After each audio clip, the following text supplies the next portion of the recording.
Unit 7. Who's calling the shots? Page 59. Listening for main ideas. A. Close your book. Listen to the lecture and take notes. Good morning. Hope you had a good weekend. Today we're going to start talking about styles of business management.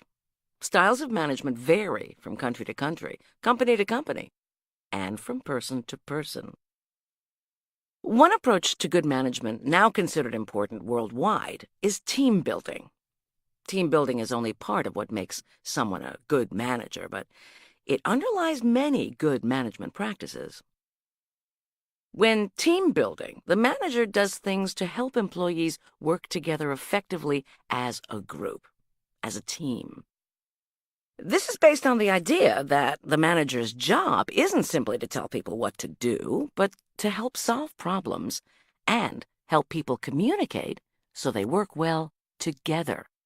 This approach emphasizes employee relations, and it benefits the company.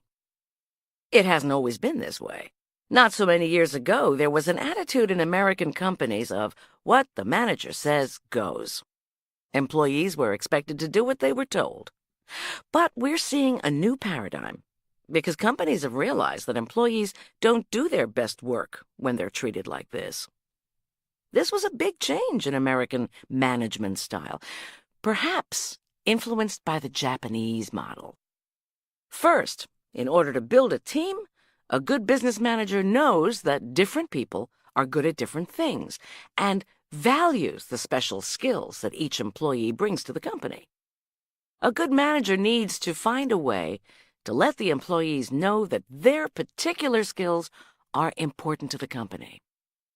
The employees are then more likely to do their best when they feel valued and value each other. A strong manager knows how to build a team of employees who help each other do their best work. So, what can a manager do to help employees feel they're valued, like part of the team? Let's consider a situation at a company called the ABC Company. Let's say there's a new manager in the office, Mrs. Gomez, and she's made some changes. One day, an employee, Mrs. Parks, decides to approach Mrs. Gomez about some problems she is having at work. Mrs. Parks has worked at the company for more than 10 years. The new changes make it difficult for her to do her job well. She's stressed, and this is affecting her job performance. So, Mrs. Gomez and Mrs. Parks talk. Mrs. Gomez listens. She knows she has made some changes and that the office isn't being run like it was before, but she tells Mrs. Parks to try her best and to give it more time.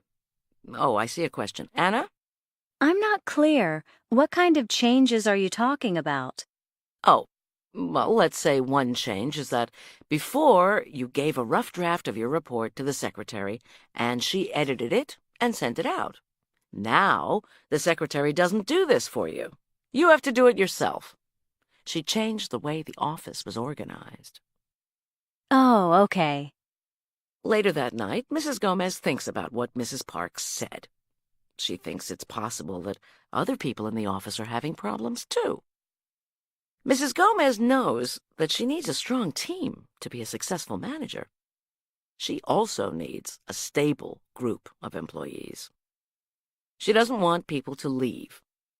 She decides she needs to get an accurate idea of the employees' perspectives.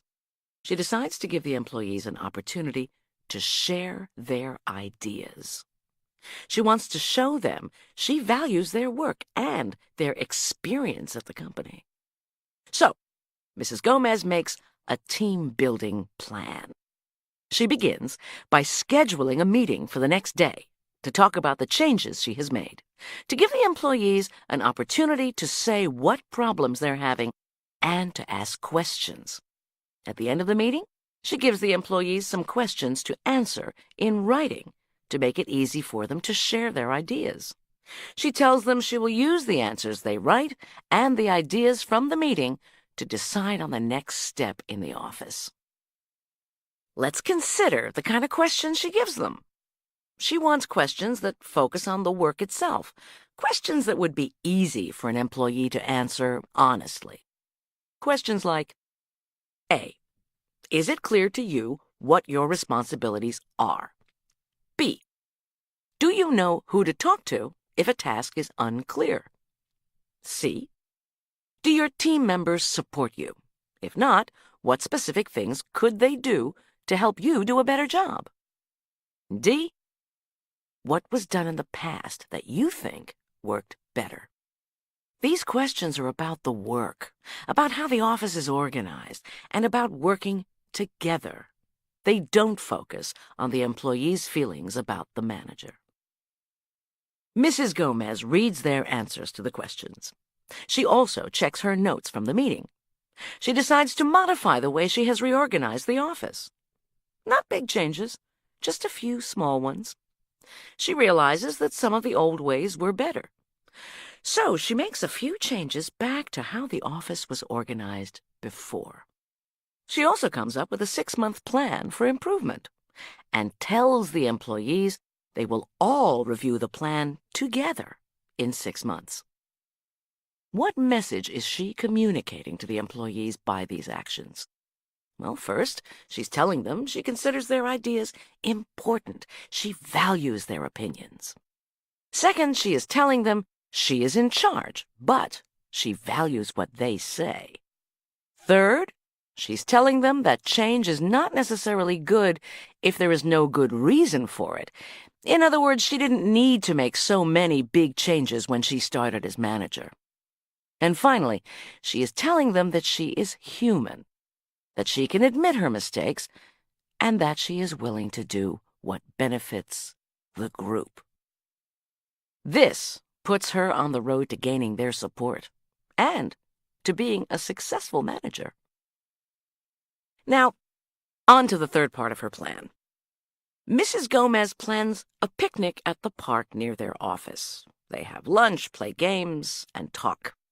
They laugh and joke and relax. By the end of the day, they know each other better. Hopefully, this will help them work together better as well. Let's review the 3 parts of Mrs. Gomez's team-building plan. She had a meeting, she gave employees questions about the office organization, and she planned a fun activity to help them get to know each other.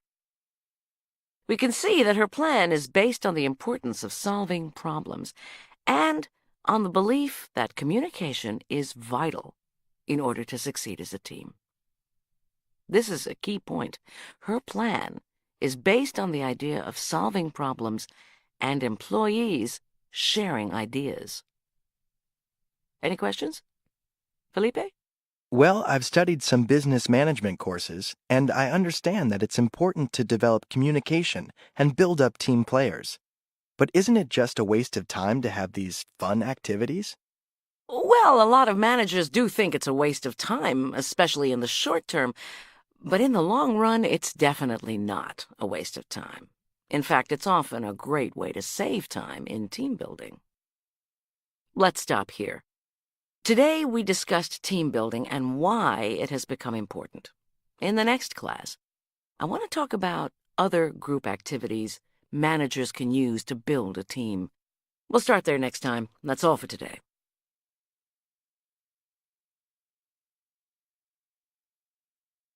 Page 60. Listening for details.